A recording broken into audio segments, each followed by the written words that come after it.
the slide needs to go back, Carmela. That's not the right slide right now. So we run Got2Lindy Dance Studios, and we, thank you. We, as I said, run these third Friday virtual events, and they're all wonderful, interesting topics that have to do with music and dance.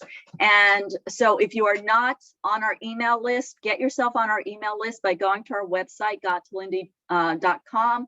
Sign up for our email list, and you'll always know when our events are and what's happening. Right now, everything is virtual. We hope soon that there will be in-person events, but the best way to find out is to be on our email list so you know. And then, of course, you'll always know what our third Friday events are as well, like this one. So I am so pleased to present you the Harlem Hotspots of Music and Dance in the 1920s and 30s, presented by a fabulous dancer. I'm very proud to say, since he has been one of our star dancers for many, many years, probably since we started in 2004, and Susan Simon, who is so well versed in music as well as dance that she is our DJ. So you are in very good hands. And then our behind the scenes person, I just want to acknowledge, is also a dance student of ours, Carmela, who is the guru in making this all technology happen. So yay for all these, for these three wonderful people. And I'm going to turn it over to your presenter extraordinaire, Ron Fields. Well, thank you very much, Linda. I do appreciate that stellar introduction. What we're going to do tonight is what was called back in the day by a lot of people slumming. The reason for that is Harlem by this time, and we're talking about the 1920s and 30s, was already beginning to deteriorate. And the people that would take the tour that we're about to do virtually would not be Harlemites who would obviously know about these venues, but visitors, people from downtown, many of them prominent people, many of them from out of town. So a common thing to do would be to, hey, let's go slumming Uptown. And Uptown was a euphemism for going to Harlem. Now, what I'm going to do is differentiate the venues that we're going to according to your main reason for going there. For example, some of them are bars, which were called speakeasies back in the 20s. The reason for going to a bar or a speakeasy was primarily to get a drink. Doesn't mean you couldn't have something to eat, and it doesn't mean you couldn't dance, but if you were thinking speakeasy or bar, you're thinking getting something to drink, as opposed to a dance club where maybe you could get a drink and maybe you could get something to eat, but your reason for going to a dance club obviously was to dance. Beyond that, you might go to a nightclub or a supper club. Your reason for going there would be to get a fine meal and be entertained. Now, the entertainment might be an orchestra, it might be a dance troupe doing a routine, it might be a singer, okay? But your main reason for going to a supper club or a nightclub, obviously, is to eat. You might also be able to get a drink there, and chances are you would with your meal, but you're there to eat supper and be entertained while you do so. And the last type of venue that we're going to see is a theater. At a theater, nothing to eat, nothing to drink. You sit in your seat and you watch the entertainment on the stage. And the entertainment could be anything from a Shakespearean play to an orchestra, playing the latest tunes or whatever. So when you went slumming uptown to Harlem, you could see all of these venues in one night if you were energetic enough to do so. Now, we're going to show you a map that was passed out to a number of people who wanted to go to Harlem slumming. And we know you can't really see this clearly. This is the actual map, by the way.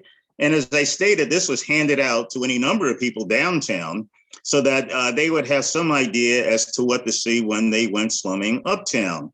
The map is actually oriented to the upper left, lower right, i.e. northeast, southwest. And you might be able to see 7th and Lenox Avenue there, but I don't think you can see much else. Again, this this map needs to be seen up close. Fortunately, we have a better map to orient you as to where we might be going along our slumming sojourn.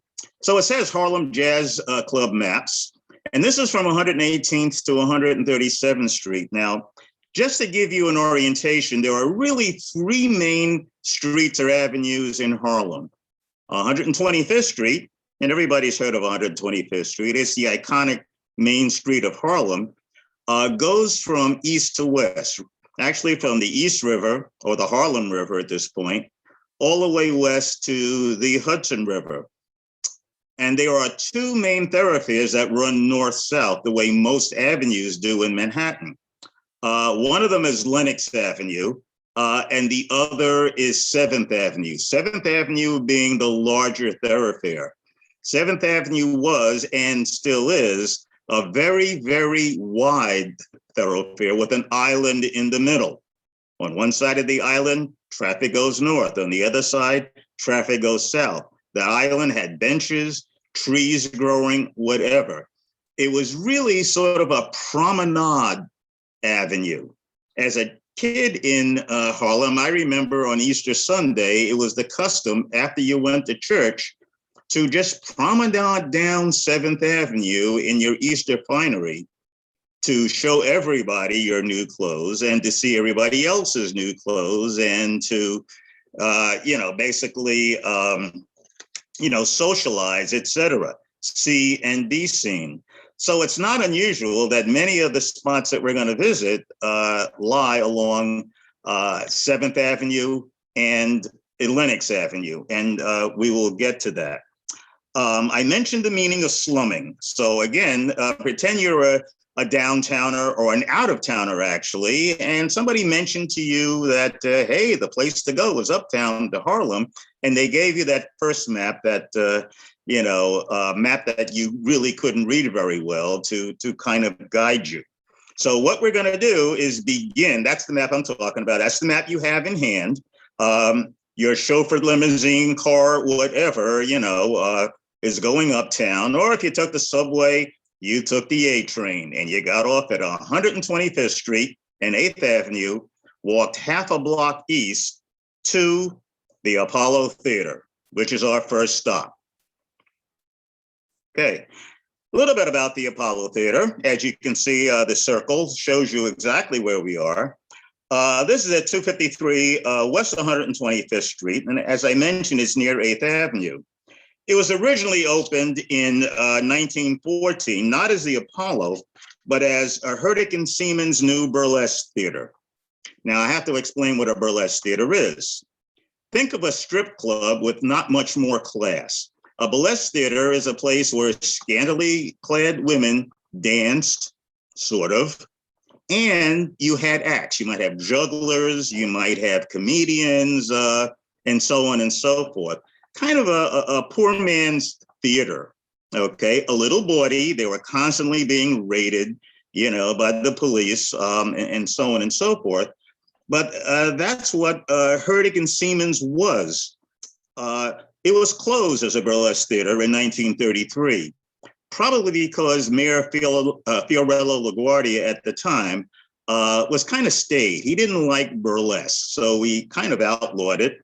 And it was reopened the next year, 1934, as the Apollo Theater with an integrated audience. As a burlesque theater, it was segregated, as many of these venues were at the time.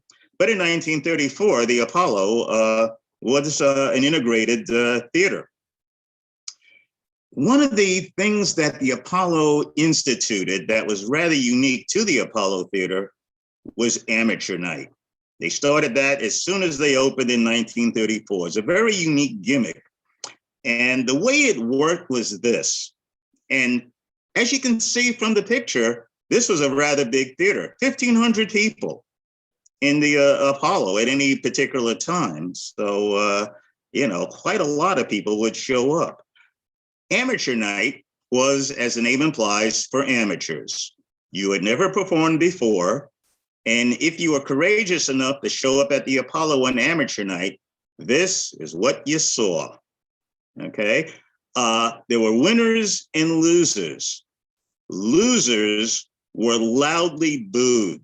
Very often, they didn't even finish their act before a crowd of this size decided they were no good. So if you were booed and didn't have enough sense to run off the stage, you were literally swept off by a guy wearing a funny costume with a big broom. And again, you were swept off the stage, or later, you were hooked off. In other words, that stranger, that guy with the funny costume, came out with a lifeguard hook and hooked you and pulled you right off the stage. The crowd was unforgiving for anybody that they didn't like on amateur night. But it offered musical reviews for Black audiences, and it got to the point where it was the largest employer of Black entertainment in the entire country. People like Billie Holiday, Lena Horne, and Count Basie debuted at the Apollo. They did not boo, okay? They were winners. Ella Fitzgerald, you may be familiar with the name. This is a story that they tell at the Apollo all the time. In 1934, so the Apollo is new, and the crowd is new, decided that, and this is what she's looking at, she decided that she wanted to appear at the Apollo for amateur night. At the time, she was, I believe, 15, maybe 14, but I believe she was 15 years old. And what she wanted to do was sing, to do a dance, I believe, not a song, a dance. As luck would have it, the act that went on before her did a dance similar to what she was going to do. So she just knew that if she did the dance that she had rehearsed, she would be booed off the stage. So on the spur of the moment, she decided to sing. And of course, as a 15-year-old might do, in the middle of her song, she forgot the words. Fortunately, she didn't stop singing. She started to make it up. And what she made up were not real words. They were nonsense syllables. We now call this scatting, but she originated it. So she kept up with this scatting, these syllables, these nonsense words, with the beat of the music. As luck would have it, the crowd loved it. They applauded her loudly. And from this point on, Ella Fitzgerald's career kind of took off. But imagine a 15-year-old girl, never appeared on the stage before, looking at upwards of 1,500 people, and on the spur of the moment, singing a song, the words of which she was not quite sure of. And from that, that led to a stellar career. Besides Ella Fitzgerald, other people, just examples of entertainers that appeared over the years at the Apollo: Gladys Knight, Sarah Vaughan, Sammy Davis Jr., Billie Holiday, James Brown, Michael Jackson, and so on and so forth. Also, you may have heard of Whitey's Lindy Hoppers. They also appeared there, although they were called at the time Whitey's Lindy Maniacs. As you can see from the bills that you're looking at, Chick Webb also appeared at the Apollo in later years. And notice, under Chick Webb's name is Ella Fitzgerald. Her career took off, and Chick Webb kind of took her under his wing, and she became his singer, his main singer. And when he died in the late 30s, she actually took over managing the band. But I don't know if you can see other names there. There might be some iconic names if you look closely, and so on and so forth. But what you're looking at is, the bills that would be handed out in neighborhood stores or whatever, advertising the upcoming acts at the Apollo Theater. It's still in business today. Okay, I think it did close briefly or threaten to close a few years ago, but fortunately that was stopped. You can visit the Apollo. I suggest you do. And they hold various events there. Frankie 100, Frank Manning's 100th birthday, celebration was held there in 2014, as well as others. I believe we have a video showing the Apollo. Everybody calls me Mr. Apollo.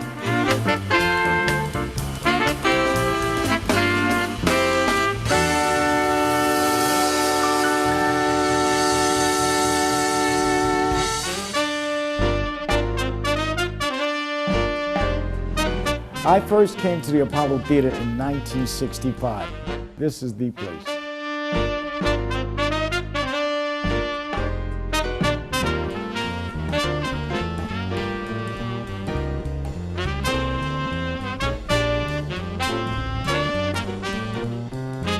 This is the epicenter of Black culture. However, every ethnic group has contributed to this awesome history.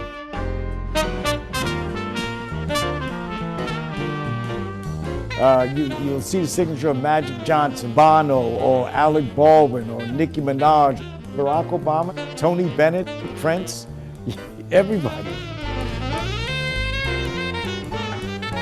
The first year it started, a young lady, about 15 or 16 years old, she kept winning the competition. Her name was Ella Fitzgerald.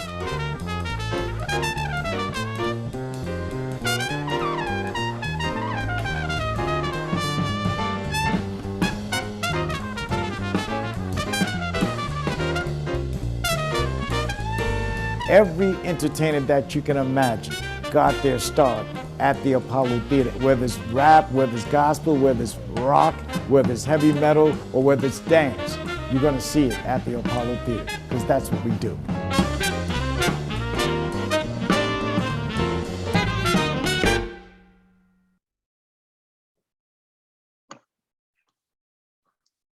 Very good. I should mention that the audience early on at the Apollo from 1934 on was probably mostly Black, although whites were, not barred from the theater. And in later years, the audience was integrated.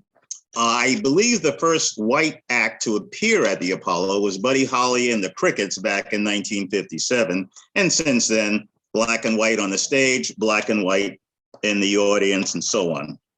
Now let's walk one block over to the Lenox Lounge, which is a bar. We now move to 288 Lenox Avenue between 124th and 125th Street. And as you can see highlighted, it's just to the west of the Apollo and just a little north.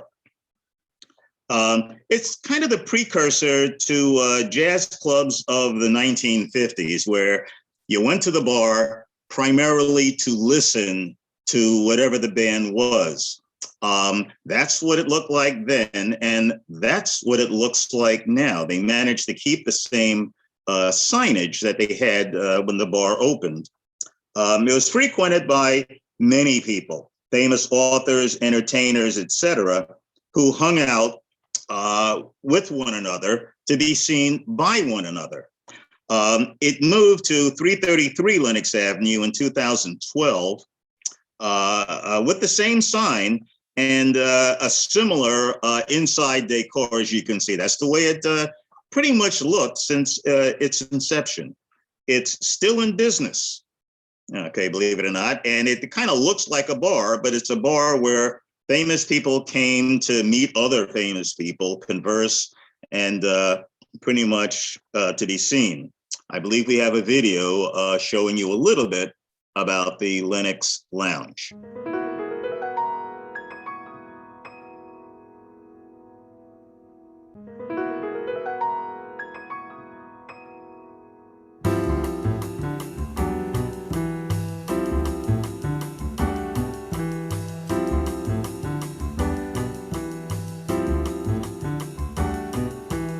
Lenox Lounge is located on Lenox Avenue, just south of 125th Street. And as an architect and historian, it's like one of my favorite places in Harlem. Built in 1939, this is one of what have been many bar and restaurants which were very similar. There were 2 and 3 a block. It's a place where you could have a drink, smoke then, and hang out and hear music and have a light meal. Artists like Billie Holiday used to sing and hang out there, Miles Davis. Alex Haley, when he was working on the autobiography of Malcolm X, interviewed and talked to Malcolm X. Langston Hughes did the story of jazz. Then you go in there, you can totally picture Ralph Ellison and all the other writers, a place to have a drink, see people they know in the neighborhood and kind of hang out. And signage is particularly interesting. Done in 1939 by the same companies that made diners. The metal panels were fabricated by Studebaker. The graphics is very much in the modern style. And at night, you can see it for a block away, the bright glow of the Lenox Lounge. And it was something that was very commonplace in terms of, restaurant and bar venues throughout New York, 2 and 3 a block on an avenue. And now it's one of the very last remaining ones in all of New York City.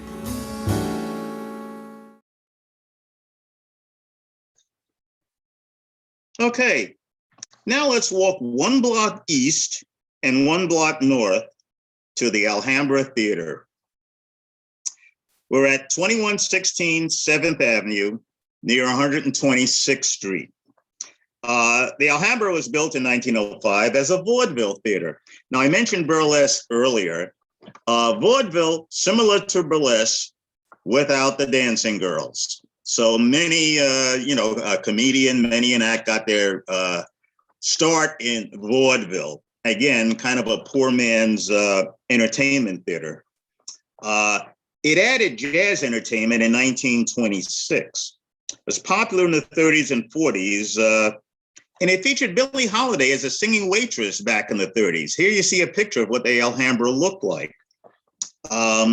Bessie Smith appeared there, Duke Ellington, Jelly Roll Morton, even Frankie Manning and, the Lindy Hoppers entertained there. Again, this is a theater.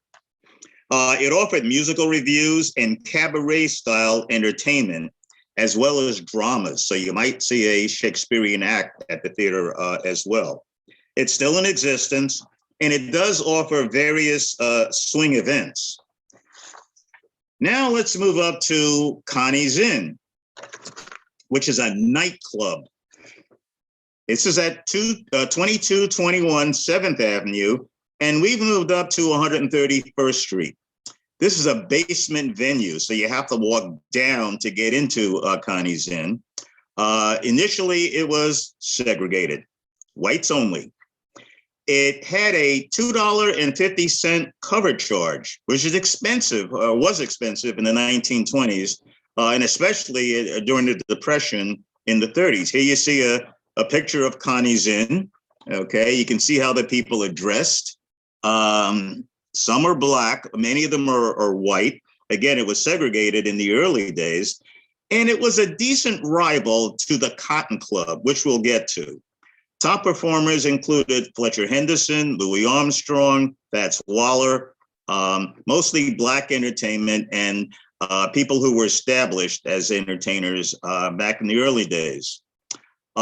Moved downtown in the early 1930s, and believe it or not, it closed when Prohibition was repealed, which kind of tells me that it made a lot of money from bootleg alcohol.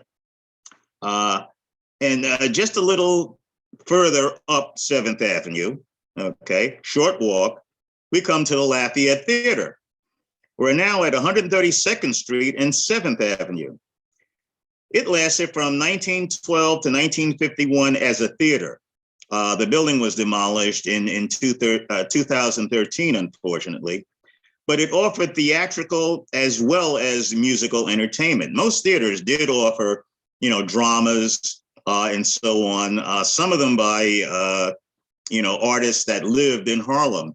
Here's a 1921 bill showing Mamie Smith and her Jazz Hounds, Joe Sheftail's New Review, Bob Williams, Minton Cato, and I don't know about you, but many of these names are new to me, but they would not have been new to people in 1921. Notice at the bottom it says a chorus of high steppers. So dancing, was featured there on the stage, not in the audience. And as I mentioned earlier, you could also see dramatic shows there.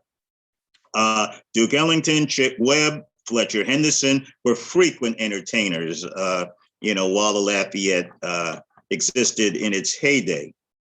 Now, walking just a block north and a half a block east, we come to? We come to a really cool street, 133rd Street, between 7th Avenue and Lenox Avenue.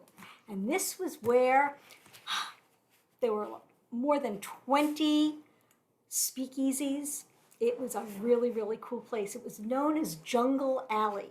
So this little block between 7th and Lenox, Jungle Alley, it was called that because there was interracial mingling allowed, accepted, happening. And it's where the trendier white people from downtown went to get their taste of and thrill of jazz and all the dangers that allegedly came or come with it.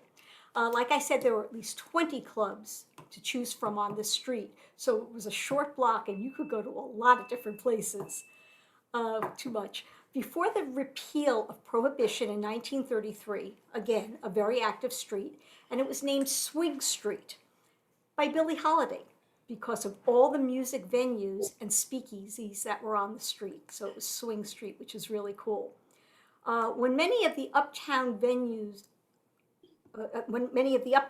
closed, a lot of them moved downtown to 52nd Street between 5th and 6th Avenue, and that took on the name Swing Street. So those of you who have probably been on 52nd Street off of 6th Avenue in New York City have seen there's also that plaque Swing Street, but the original and real Swing Street was 133rd Street. One of the avenue that it's up against is 7th Avenue. And for those of you who are familiar with Duke Ellington, he has a song called Main Stem, and that's what people call this part of 7th Avenue, Main Stem. So I'm pretty sure Duke got his title from there.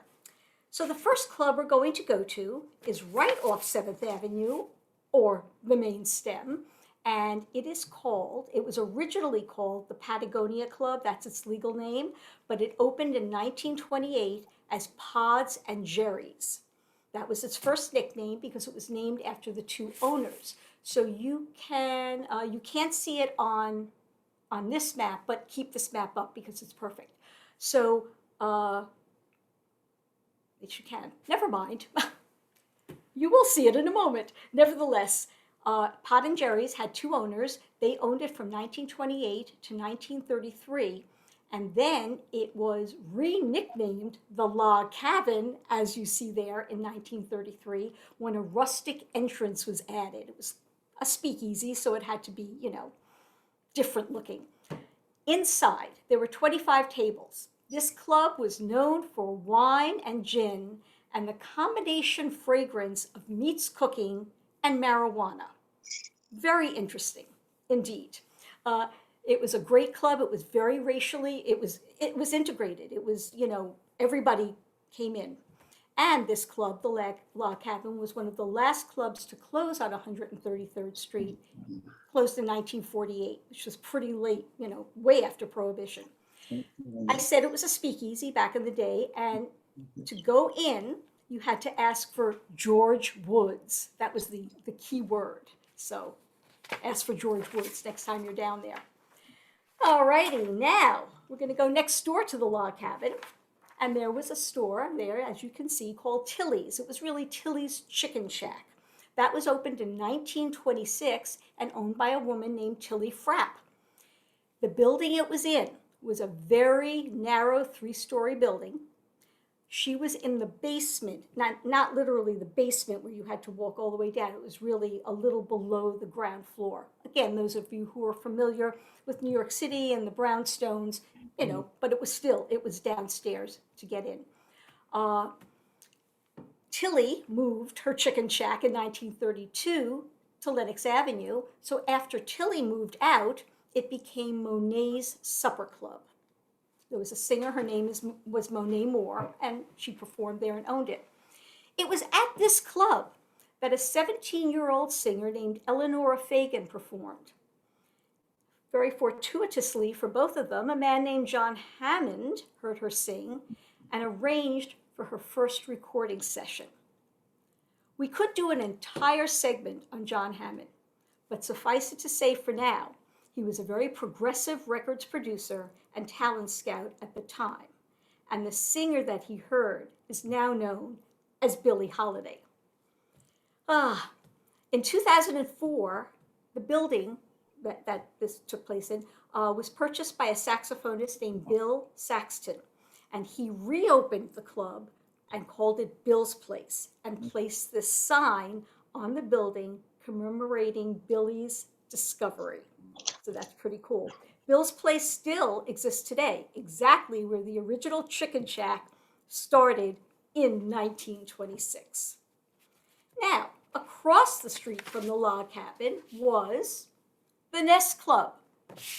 The Nest Club opened in 1923, and it was the first cabaret after-hours club to open on 133rd Street.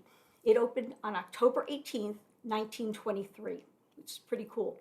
It was called the Nest since performers dressed in bird costumes for routines. I don't even want to go down that road, but it must have been quite funky. There was a barbecue restaurant on the ground floor, and the Nest was in the basement. Again, that same situation where you had to go down some stairs, and it was literally underground. Interestingly enough, while at the Nest Club, it was where Eleanor Fagan, who I discussed previously, it was at this club when she was performing that she changed her name to Billie Holiday, drawing on one of her favorite actors. His name was Billy Dove, and the surname of her father, I just learned this, I find it fascinating, and the surname of her father, his first name was Clarence Holiday, and Clarence Holiday played the guitar and banjo in the Fletcher Henderson Orchestra.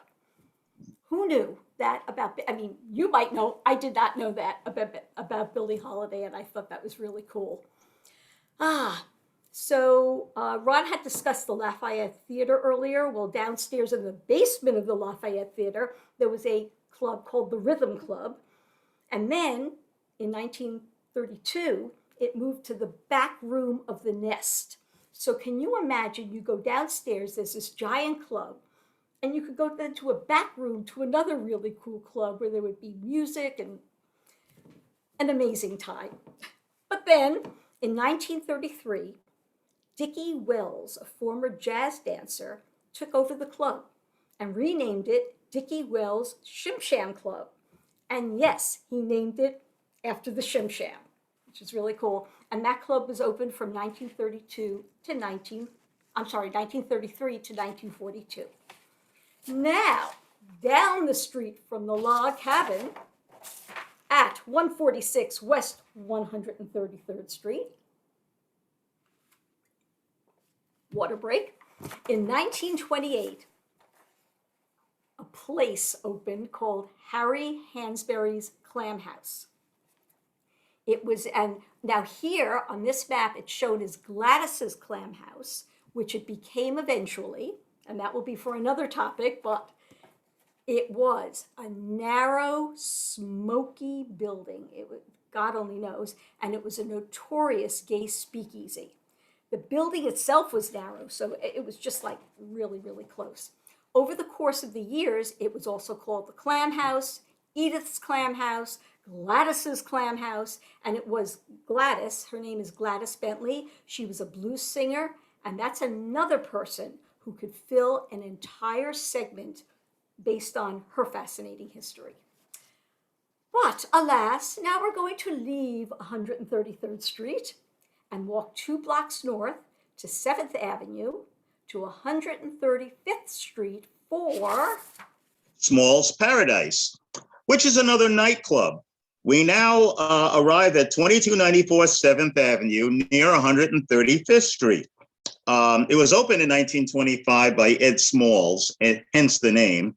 And it happened to be the largest operating club in Harlem, closing in 1986. It was Black owned, therefore it was integrated. One of the main features of Small's Paradise is that the waiters didn't just serve you your food, they entertained you while you did.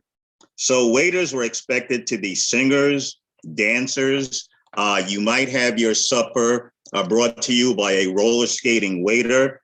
And even though I can't prove it, I would bet that the jazz step trucking, where you put one hand on your waist and the other hand in the air, shaking your finger, emulating waiters twirling a tray as they weave their way through the crowd.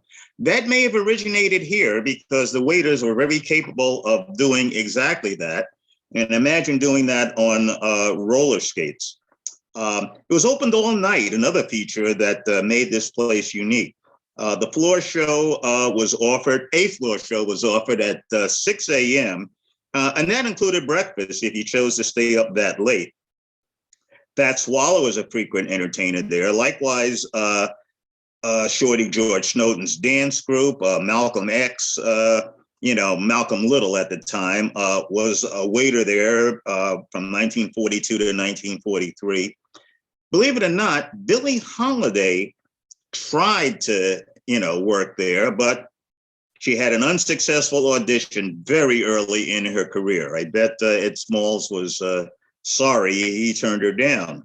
Later in the 1950s, it was owned by Wilt Chamberlain, a very popular basketball player at the time, and renamed Big Wilt Smalls Paradise. It instituted Monday night dancing to live music in 1988, swing music, and with Norma Miller and Frankie Manning in attendance. And as you can see from the picture, Big Wilt was not shy with displaying his name. As a child, I do remember seeing that sign. Okay, so it was very popular even in the 1950s.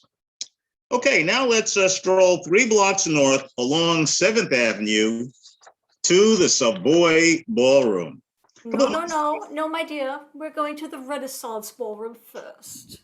Oh, sorry, the Renaissance Ballroom is before the Savoy. Go right ahead, Susan. Of course. So, we are talking about a very interesting time in the world, but in New York City and Harlem. And it was known as the Harlem Renaissance. This particular time of the 20s, with dance, all this really great artistic, theatrical music, wonderful stuff coming out. Thus, the Harlem Renaissance. But where it really got its name from was from the Renaissance Ballroom, because the Renaissance Ballroom was such a great place for people to go. It's where Black performers flourished. This unique club was open to all, and built in 1921, it was this building, this theater, called the Renaissance, that gave the term the Harlem Renaissance, and with everything going on artistically, which is pretty cool.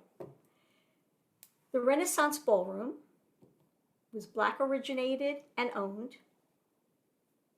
The Rennie made Harlem famous. The building took up a whole block.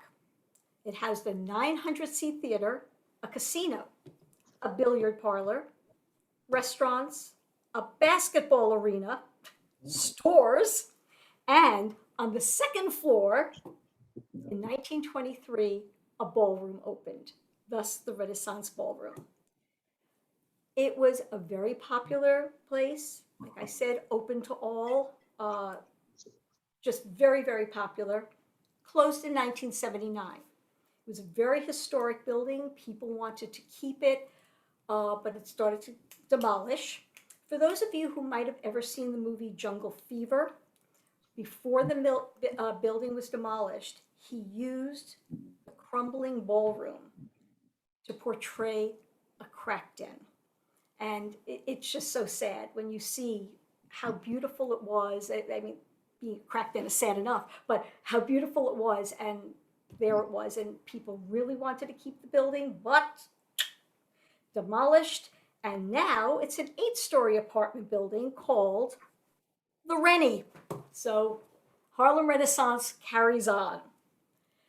So now let's stroll 3 blocks north along 7th Avenue, aka the main stem, and 1 block east over to Lenox Avenue to The Savoy Ballroom, which is a dance hall. Now, if you were with me a couple of months ago, you would have heard me talk quite a lot about the Savoy, as really the showcase of Lindy Hop. But in any case, we're at 596 Lenox Avenue at the Savoy, which takes up a whole city block between 140th and 141st Street. It was opened in 1926, eventually closed in 1958. And you could, especially in the early days, rent the Savoy Ballroom for pretty much any event you wanted, political events, rallies, and so on and so forth. But it was primarily known for dancing, primarily the Lindy Hop. It had a 10,000-foot mahogany dance floor, which had to be replaced every 3 years. I can't imagine how much, that would have cost them. Lindy Hop was featured and popularized. Whitey's Lindy Hoppers practiced and danced there on a regular basis. This was kind of their home base. What you're looking at are some of the people that did dance there. Whitey's Lindy Hoppers are featured on the left, and I believe on the right as well, okay? These would be professional dancers who would popularize Lindy Hop, not only across the country, but around the world. And it started right here at the Savoy Ballroom Dance Club. It was desegregated, blacks dancing with whites. Believe it or not, that was unique in New York City back in the 1920s, 30s, and 40s. Again, there are a lot of places that were integrated in Harlem, but to have a white person dance with a black person or vice versa was kind of an unofficial no-no, even in New York City, which is considered a liberal town. One of my friends, and along with me, I believe one of Linda and Chester's original dance students, Reba Lax, shared with us a picture of her aunt and uncle, Martha and Foster, back in the day. They met at the Savoy Ballroom. They danced together at the Savoy Ballroom, and they married until his passing decades later. On the right, you see Foster in his zoot suit. I wish I had that. Imagine him dancing in that suit. So again, the Savoy was really known for integrated dancing.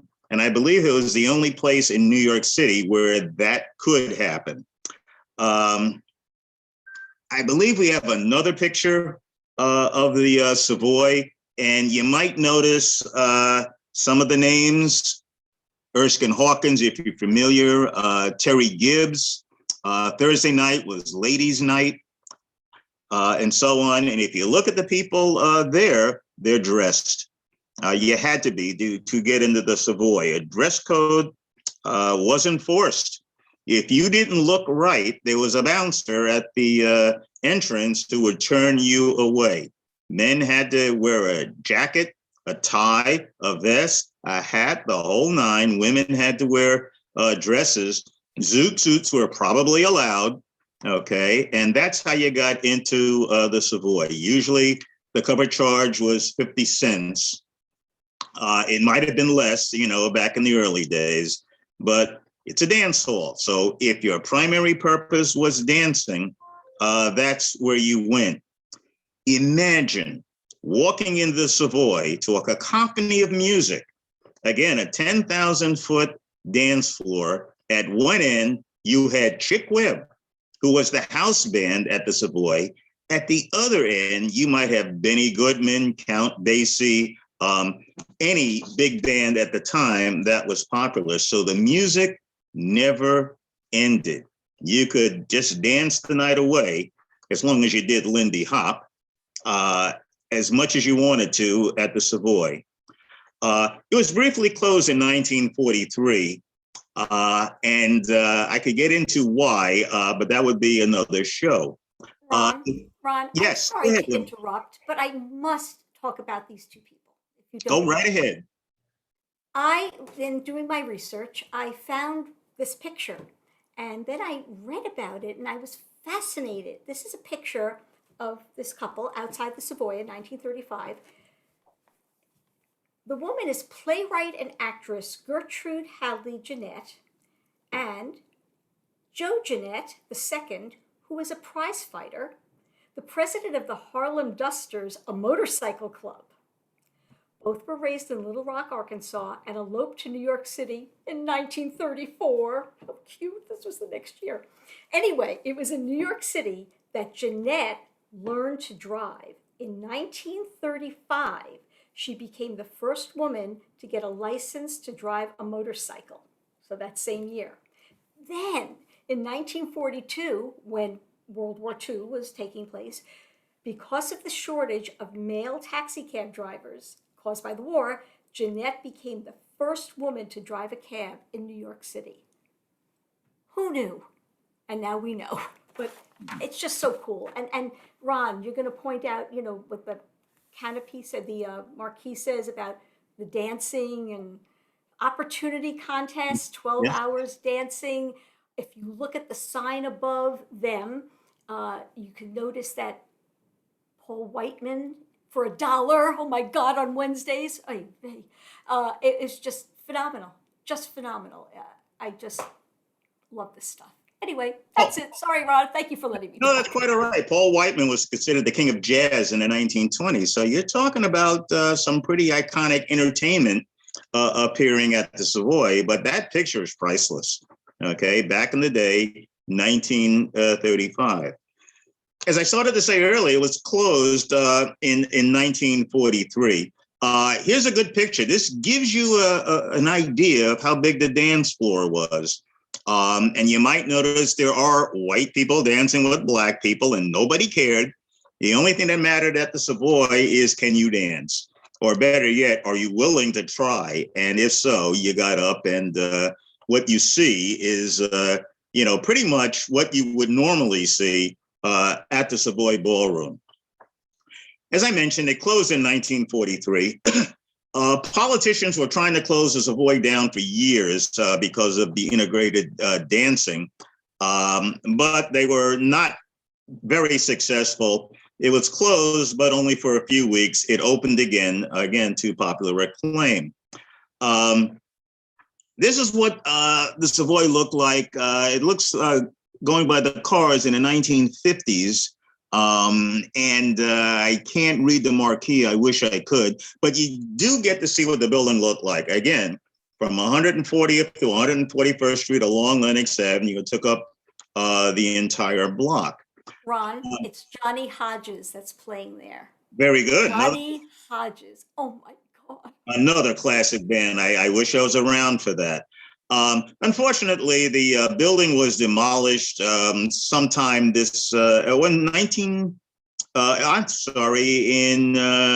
I don't have the date when it was demolished, but I believe it was 21st century. They tried to keep it open. I believe it was closed in 1958, but the building, lasted until later. However, present day, there is a plaque on the site to commemorate the fact that the Savoy did exist there. And the plaque was raised by Lindy Hoppers in 2002. And who's that in front of the, is that Linda in Chester there? Oh, what a coincidence. Okay. But that plaque is where the Savoy, stood, in the middle of where the Savoy stood, again, to commemorate a very, very iconic, not only building, but happening occurrence that lasted a rather long time in Harlem. And I believe we have a video that, gives you a bit more information. The Savoy covered a whole city block on Lenox Avenue between 140th and 141st Streets, employed 2 bands at once so that the music need never stop, and was so popular with dancers that its maple and mahogany floor had to be replaced every 3 years. Just 50 cents on weeknights, 75 cents on Sundays. The Savoy was called the home of happy feet and offered depression-ravaged Harlem a respite from its troubles. the windows was wide open. And so the music can come out, blast right into our living room. Every night we heard this marvelous music. And in those days, in the summer, the fire escape was where you sat to be cool. There was no air conditioning, nowhere. So by sitting on a fire escape, and our fire escape faced the back windows of the Savoy Ballroom. And you ever see shadows when people dance past the windows? You can see figures dancing to that music. And my sister and I would respond to what we saw in the windows of the Savoy, and we would get into the living room and dance to some of the best bands in the world. For years, Norma listened to the music and dreamed of going inside. In the spring of 1931, she got her chance. Precisely, it was Easter Sunday, 12 years old. And you know, in those days, you always had a new outfit to go out to church. 4 o'clock, there's a matinee gonna be at the Savoy Ballroom. And after church, I dashed up to Lenox Avenue. And the people that went into the Savoy were sharp. And we used to just stand outside to watch them, and that's what I was doing. We started dancing outside the Savoy Ballroom. And I heard somebody say to me, "Hey, kid." And I turned around, and he said, you. And then I turned around, and I recognized immediately who it was. It was the great Twist Mouth George in a white hat, white suit, white, everything, asking me to come up to the ballroom to dance with him. And he said, "Would you come and dance?" I said, "Would I?" He grabbed me, we dashed up the stairs. And I don't know whether I hit each step, because he had such long legs. And I remember just flying up those stairs with him. And you go through these doors. And I think it was the most beautiful place I'd ever seen in my life. The reds and the greens and the blues. And that was the first time I ever saw a band on a bandstand. I mean, I'd been seeing the shadows. And I'm so excited, he took me over there in the corner and sat me down and brought me a Coke and said, "You sit here and I'll come and get you."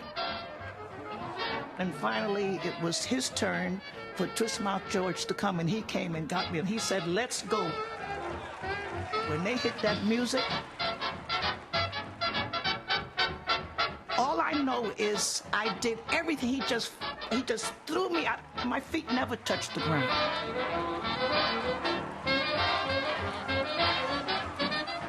Was screaming, and he put me on top of his shoulders, walked me around the ballroom, and the people is clapping and talking about Twist Mouth, and he took me right around to the front, right outside, and put me back outside. Greatest moment in my life, and I'm excited. I'm gonna go home and tell my mother and my sister.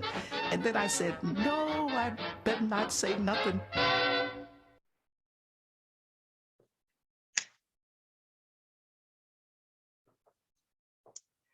How about that? And now finally, just 1.5 blocks north along Lenox Avenue, we come to the Cotton Club. Very famous nightclub back in the day. We're now at 142nd Street and Lenox Avenue. And this is about as far north as we're gonna go tonight. It was a very fancy nightclub with an extensive menu. I believe we have that menu to show you at some point. The original owner, a man named Jack Johnson, was the first Black heavyweight champion of the world. The menu. Now, you probably can't read that menu. It's kind of close, but I have it in front of me. And basically, the drinks, which were more or less non-alcoholic, were $1. The most expensive drink was pure orange juice in a glass for $1.25. It had both a Chinese menu and an American menu. Probably the most expensive thing on the Chinese menu was Mugu Gai Pan, $2. The American menu, you get Long Island rarebit, chicken a la king. Probably the most expensive thing on the menu was filet mignon, $2. Imagine that. Again, we're going back, in the 20s and 30s, the 30s during the Depression. So you needed money to get into the Cotton Club. You also needed to be white. The Cotton Club was segregated, except for the entertainment. Here we see what the Cotton Club or the outside looked like back in the 1920s, although the cars look like it's probably the 1930s, but you get the idea. It was very fancy. As I mentioned, the original owner back in the early 20s was the first black heavyweight champion of the world, but eventually the club came under the ownership of a gangster named Oni Madden, who kept Johnson on as the manager, but he used it as a venue for bootleg beer. So the Cotton Club originally existed just so Oni Madden could sell his bootleg alcohol. As I mentioned, it was segregated, except for the entertainers, who were also segregated. They were all black. Female entertainers were also segregated amongst themselves, according to color. Every female who danced at the Cotton Club had to pass what they called then the paper bag test. In other words, if your skin color was darker than a brown paper bag, you did not work at the Cotton Club. Your height had to be at least 5'6". You had to be under 21 years of age. And as the expression went back in the day, you had to be tall, tan, and terrific in order to work in the chorus line at the Apollo Theater. They had shows, musical reviews, and many, many celebrities entertained at the Cotton Club. The clientele, however, as I mentioned, were all white, mostly movie stars, sports people, politicians. This was the place where you went to be seen. If you went no place else as a white person visiting New York City and slumming uptown, you went to the Cotton Club. There were columnists that would show up at the Cotton Club who would write in their column that you were there if you were famous enough to be mentioned at all. Hey, Ron. Yes. Ron, let's talk about Good. Thanks. who's there, who's appearing there on this particular night. Let's see who is. Yeah. If you can read that marquee better than I can, Susan, go ahead. All right. Well, we have Bill Robinson. Those of you who know who he is, Yes, I know. he's a dancer. Those of you who don't know who he is, he was a dancer. You have Cab Calloway. As Ron was saying, the paper bag test, you notice their advertising, they have 50 Sepian stars. Wow, so weird. If you look at the sign that is lit up, that is over the main sign, the very last line says White E or White, well, Maniacs, but that's Whitey's Lindy Hoppers. There again is another one of the names that they had when they would tour on different places. Yeah. And notice that on the right, it says dinner, $1.50. There you go. Exactly. And below that, I love that you could get either frocks or gowns. Oh my God, I think I'm going to go get a frock tomorrow. Yeah. But anyway, yeah, this picture is priceless, just with like the It is. It actually is. And I'm intrigued by that dinner, $1.50 sign. You can't get a McDonald's hamburger today for that price. And yet a whole dinner at probably one of the most expensive places in Harlem cost you only $1.50. The house bands, I believe the original house band was Duke Ellington. But when he left, Cab Calloway took his place. We're now in the late 20s, early 30s. And after Cab Calloway, Jimmy Lunsford took over the honors as the house band, his orchestra at the Cotton Club. The performers included Lena Horne, Bill Bojangles Robinson, I believe he's on the marquee, Sammy Davis Jr. and his father. I mean, Sammy Davis was a kid at this time, so they both appeared. The Nicholas Brothers. If you don't know about the Nicholas Brothers, you should. And Whitey's Lindy Hoppers. I believe they're also on the marquee. Whitey's Lindy Maniacs. Again, as Susan mentioned, they were known by several names, but you're really talking about Frankie Manning and Norma Miller and the other members of the Lindy Hoppers troupe. It was desegregated in 1935, finally, closed in 1936 due indirectly to a riot that happened in Harlem, and that's something I could talk about at another time. Relocated to Broadway and 48th Street, but it never claimed its former success. It was never as big as it was when it existed in Harlem. Frankie Manning called it the Downtown Cotton Club. There is a new Cotton Club, which reopened in 1977 at 656 West 125th Street.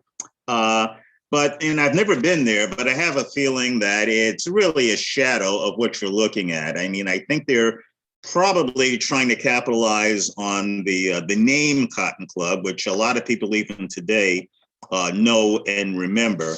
It may be unfair for me to say this, but it's probably nothing like the Cotton Club of old. Certainly the prices, I believe, have gone up a bit. And I think we have a video to talk about the Cotton Club a bit more. To our famous Cotton Club. Great to see so many friends here tonight enjoying themselves in spite of the cover charge. And if you can spare a minute from your merrymaking, I'd like to have the pleasure of introducing the greatest living master of jungle music, the rip-roaring harmony hound, none other than Duke Ellington. Take your bow, Dukey. What da do, what da do, da da do, da da do.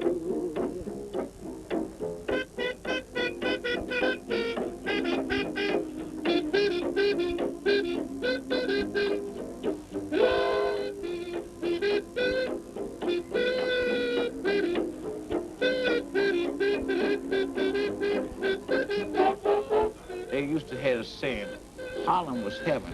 When you come to New York, if you didn't see the Cotton Club, you ain't seen nothing. They had the most gorgeous colored girls. They had the best colored talent in the world. That was the Cotton Club. It don't mean a thing if it ain't got that swing.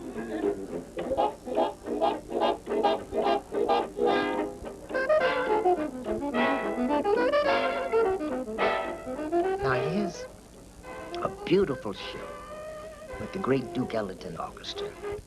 Beautiful showgirls, beautiful dancing girls, great acts, all black show. And the only people who would come in to see the show were all white people. So I used to think, I was very young then, I was thinking about this, and I asked my parents, what's happening? Here we are, all black show, and only white people come here to see the show. He says, well, son, it's very hard to explain.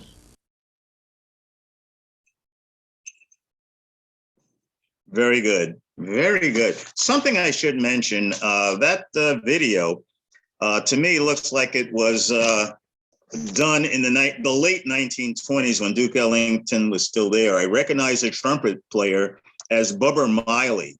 And Bubber Miley, after seeing a jazz review, turned to Duke Ellington in 1924 and said that iconic phrase, Duke, it don't mean a thing if it ain't got that swing. And that's the pretty much the song that you heard, you know, throughout that video. Anyway, so ends our slumming tour of just some of the Harlem night spots frequented by the famous and the not so famous in the 1920s and 30s. If you remember the map, there were so many more that we didn't mention. I mean, you couldn't do this all in one night. If you were really interested in slumming Uptown, you had to spend several nights, doing it if you want to hit all of the spots. Some of them were famous, some of them are not famous, some of them were basement venues, holes in the ground, and some of them were, denoted by grand marquees. But what a fun time they had. Anyway, we invite you to feel free to, take your own tour, do your own, sojourn via, YouTube or whatever, for some of the other nice spots that we just did not have enough time to cover. We hope you enjoyed it. Like I said, we only covered a few of the spots that existed, but, the ones we did mention were pretty much the iconic ones, the ones that, were famous even at the time.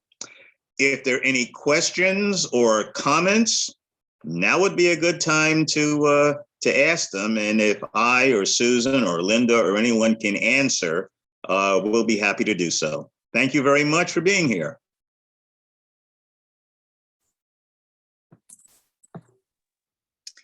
Well, I'll jump in. It was amazing. You guys rocked the house. This is Kathy Lawrence, and I'm thrilled to see you both, Ron and Sue, and Susan, and just, I don't want to go to YouTube. I want to go to Harlem. So let's make that happen when we're able. Seriously, I would love to do that with you. Go ahead, Ron. Yeah, I thought of that. If you want, sometime when it's safe, we'll take the Metroliner down, get off at 125th Street, and I will lead the tour. Places where I grew up.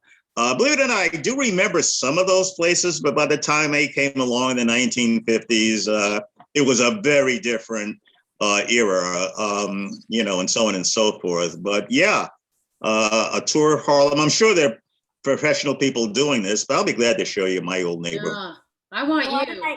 We spoke about that too, about how cool it would be to go down there, and because a lot of it is personal. So yeah, well, get off at the Metroliner at 125th Street instead of Grand Central, and bring your walking shoes. You'll need them.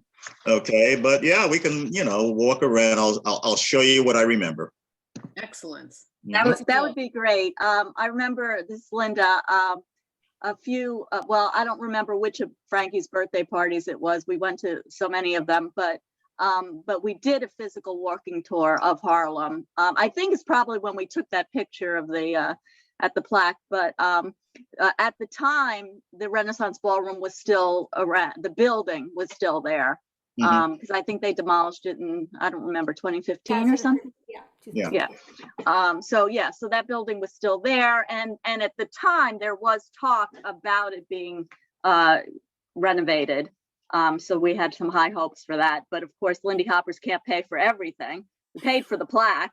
We couldn't pay for the renovation of the building.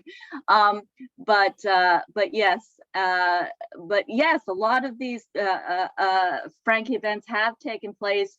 We went to the Apollo for one of Frankie events. We went to the Alhambra for one of Frankie events.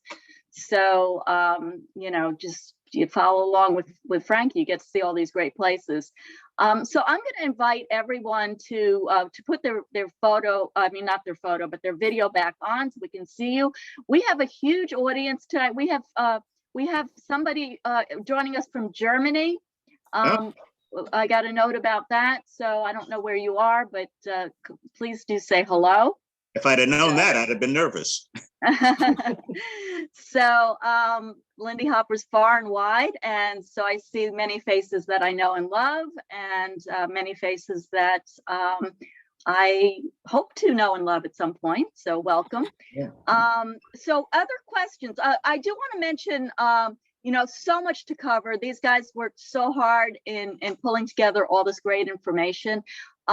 One thing that we had talked about that I know was in Ron's notes, but he didn't get to say when we were at the Lafayette Theater, was that Orson Welles actually did a production of Macbeth there, all-black production of Macbeth. So Ron, do you want to say anything more about that? Yeah, just a little bit. I'm sorry I neglected to bring that out. It is in my notes, and Orson Welles did do that.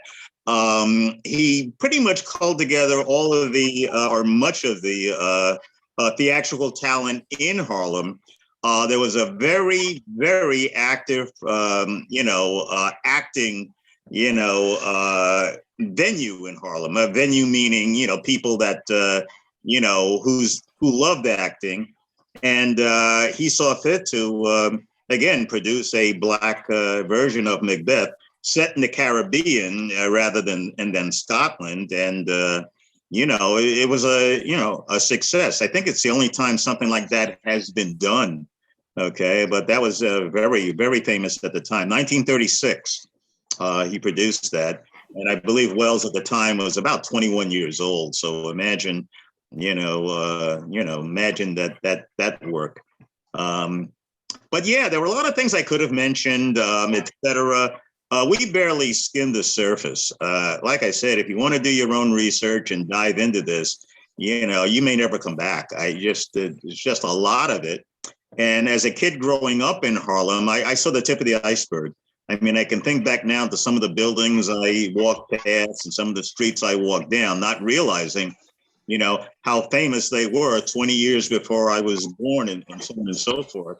But I can see now.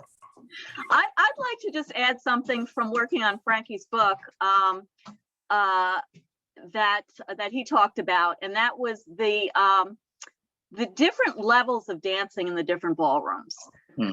So when he first started dancing, so the Alhambra was like the beginner ballroom. So that's where you went, where you were like a beginner dancer. And then you graduated and you went to the Renaissance ballroom and you were a little bit of a better dancer there. And then of course the Savoy was the pinnacle. So you kind of had to work your way up to the Savoy.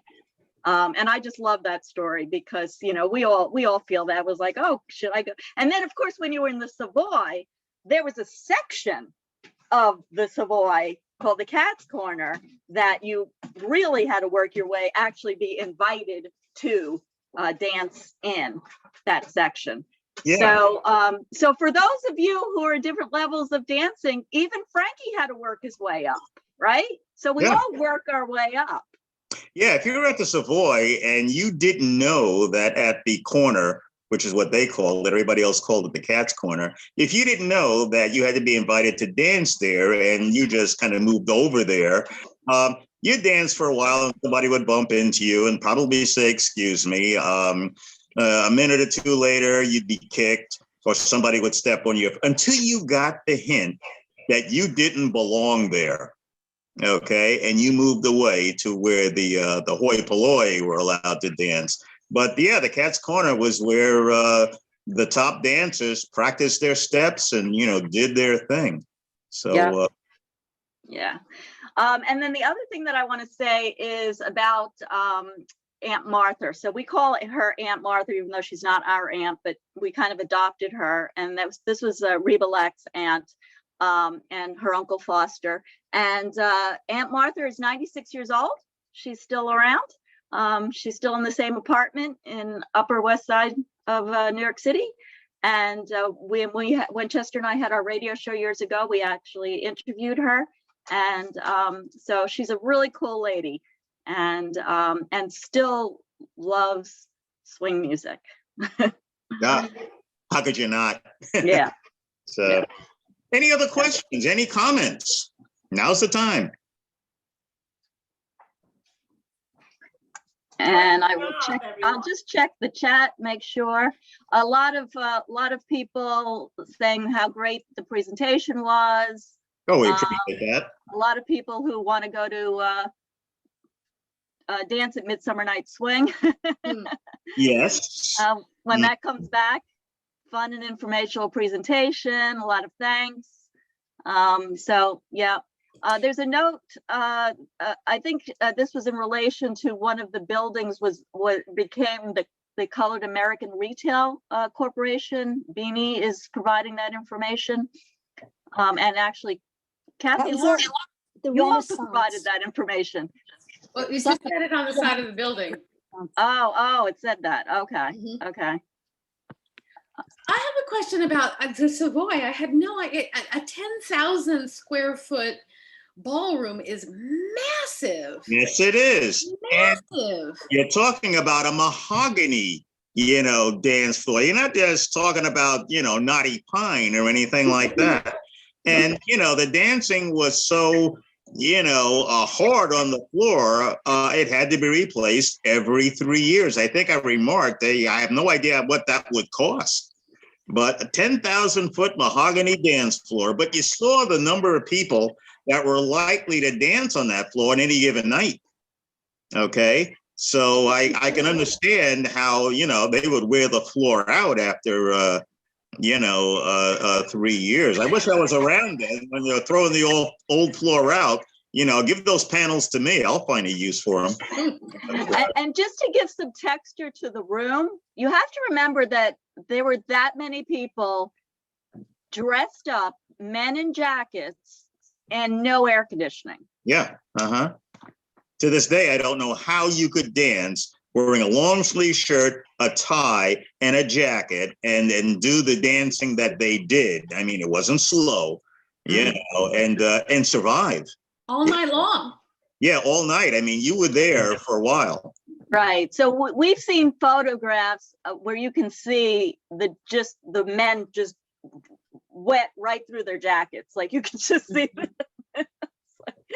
Okay, I don't want to touch that person.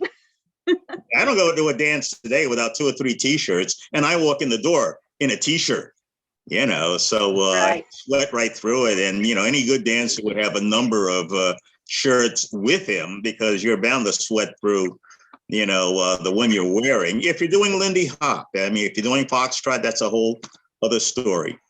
Mm-hmm. Other questions? Any other questions? Yeah, now's the time. Bring them on. Yes, I went to school in Harlem. City College is in Harlem, and I wondered that it wasn't marked on. I looked for it on the map, and I didn't see it. Well, they didn't do a lot of dancing at City. I went to City College. I graduated from City College. I'm the only person I know who went to grammar school, high school, and college in Harlem, all within walking distance of my house. You went to music and art? I didn't go to music and art. I went to music and art. Which was in Harlem. Yes, I know. And Linda, Susan and I joke about that a lot because I went to City College. It's located on 138th Street and Convent Avenue. That's where the administration building is. The college itself stretches from 140th Street down to 132nd Street. I went there for 5.5 years. So like I said, I walked from my house to City College. It took me about half an hour to do that. And the only reason the reason I didn't mention it is I jokingly said they didn't dance at City College, but they didn't. It wasn't one of the venues that if you were slumming in Harlem, after going to the Cotton Club and the Nest and the Savoy, chances are you did not visit an educational institution where all you can do is sit down and read, But yes, City College, I'm very familiar with. I spent a lot of my formative years there. And it is very likely that while I was walking along Convent Avenue from one class to another, I would have bumped into a very young Susan who was trying class to trying to upgrade herself. And had I bumped into her, I might have, knowing me at the time, I would have said, "Go away, kid, you bother me. What are you doing here?" And so yes, City College, I could do a whole thing on City College if I wanted to. But like I said, I never danced at City College. So Where did you go to high school in Harlem? Bishop Dubois on 152nd Street and Amsterdam Avenue, right across from the 30th Precinct. Now, I could tell you stories about that too, but never mind. The statute of limitations might still be the... our next presentation is going to be the life of Ron. Yeah, but I went to parochial schools until I hit City College, which is anything but a parochial school. And I'll tell you stories about that too. The other thing about these clubs that I just want to point out is, which always amazes me because I'm like, 11 o'clock, I'm ready to go to bed. But these clubs were literally all night. I mean, the performers would have to perform 2 or 3 shows during the course of a night and into the morning. And a lot of the clubs would have breakfast, so you'd be dancing until 6 o'clock in the morning when you'd have breakfast. And that was part of your evening out. So slumming Uptown was a huge thing that lasted the entire night. Oh yeah, you didn't go out until around 10, 11 o'clock. Yeah, exactly. Marianne, you have a question. Oh yeah, everybody, this is my friend Bob. He's not a Lindy person yet, but he has a question. You remember Lewis on Stadium? Yes, Lewis and Stadium. When I was a student, we used to take dates there. Yes, I know. When Lewiston Stadium was there when I was there. I was in ROTC, and we used to Oh grill my God. in Lewiston Stadium. It's long since gone. Really? But yeah, They Lewiston tore down Stadium. Lewiston Stadium? Yeah, Lewiston Stadium. Imagine a big outdoor stadium where during the summer they would have concerts, classical concerts and that sort of thing. And as I said, I was a member of ROTC back in the early 60s, and we drilled in Lewiston Stadium, as the ROTC Drum and Bugle Corps practiced up in the colonnades. We called them the Bang and Blow Brigade or the Drum and Bungle Corps or whatever. But I remember Lewiston Stadium very well. And I was sad to hear when they demolished it. Really? Yes. Oh. That's so sad. I don't know why I get her. That's where the graduations were held. Graduations were held there. I did not go to my own graduation because it was not just me graduating, but about 5,000 other people. So I'd have been lost in the shuffle. They mailed me my diploma. And I didn't go because there was a political issue about going. Yes. Oh, there were lots of. I went there in the 60s. So talk about political issues, a whole other show. Okay, so last chance for questions. Otherwise, we're going to wrap it up for tonight. Yes, Beth. Yeah, I just want to ask Susan, I remember when Susan was a young person, a child, yes, her mom was best friends with Dinah Washington, and she used to, Dinah used to call her mom and say, come on, get Susan up, we're going uptown, to after hours clubs. And I don't know if Susan has a clue where they used to go, because I know that she was probably a small child. But I know that's another whole show, but I was just curious, Susan, if you know where you used to go. I think I remember. Okay. We get it. And Susan won't admit that she lost a whole part of her life without realizing how much she loved swing, because it was just something her parents did, and it was like not something she was into. And please tell them your piano story. Oh, we have to end with your piano story. All right. That's a good idea. So I think, I don't know, maybe I was 11 and I wanted to take piano lessons. So my mother wanted to buy me a piano, and she went to the store and she's checking them out, and she called her friend Bill. And she said, Bill, could you come to the store and just, check them out and tell me which one you think is best? So Bill came walking into the store, eating a hot dog, and sat down and started playing the pianos. Well, the people in the store went nuts because Bill was Count Basie. So Bill Basie. So Bill picked out my piano after eating a hot dog. and that piano lives in our house. So just wow. In Upper Red Hood. Yes. So how many people have a piano picked out by Count Basie? I think that's pretty awesome. Awesome story. Wow. So I think How does your mother know all those folks? Count Basie and Dinah Washington, and what's that backstory? Stop asking questions. We have to go. But my mom worked at Roulette Records, and my stepdad was a sound engineer at Bell Sound Studio. And oh, great. That's it. So I have one suggestion before we all go, which would be enormous fun. If you go down to the lower left where it says stop video, and if you click on that little, just hover over, there's a little arrow there, and it says choose video filter. And we can all go out wearing masks and whatever, and it's really going to be fun. You see where it is? Yep. If I want to look silly, I'll click on that button. Yeah. Well, I've been. So yeah, we're on television now.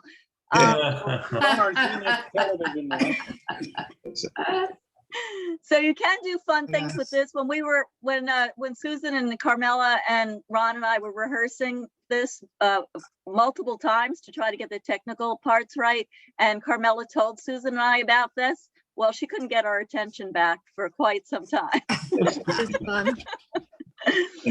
So it is a fun little addition to your shows. Come on, Ron, join in, look silly.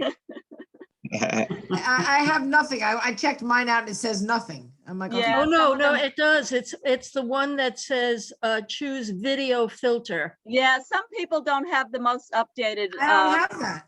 Yeah. Not choose virtual background. It's choose Yeah. video filter. Yeah, Yeah, mine you have says to- it has none, so. Yeah, I you don't have to know. update. You have to make sure you have the latest version of Zoom. But we want to end this before do. everybody leaves. I want to keep going. I'll be here all Kathy, night. that looks great. I love your. Good night, everybody. So good night, everybody. Thank you so much for joining us. It was so It was great good seeing seeing you. everybody. Good seeing everybody. Take We will care. see you all soon. You Bye-bye. Night, everyone. Bye-bye. Lovely Goodbye. job, guys. Thank you. Goodbye. Goodbye. Goodbye. Goodbye.